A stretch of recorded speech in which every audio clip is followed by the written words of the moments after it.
कोरापुट एवं समग्र ओडिशा सामिल हेब। प्रथम राखी बांधि सम्माननीय उपमुख्यमंत्री महोदय।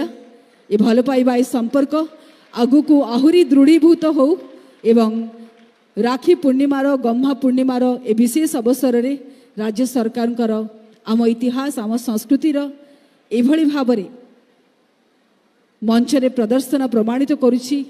एही ओडिया अस्मितार सरकार एठी ओडिया रीतिनीति परंपरा सर्वोच्च सम्मान पाए। राखी पूर्णिमा रे आज सरकार महिला मानक पई तृतीय किस्ती नहीं आसी से खुशी रे सम्माननीय उपमुख्यमंत्री महोदय मिठा खुई दउछंती माननीय मुख्यमंत्री महोदय को गोटे प्रतीक कि राज्य रे आम महिला माने आगु को आहुरी सशक्त हेबे समर्थ हेबे।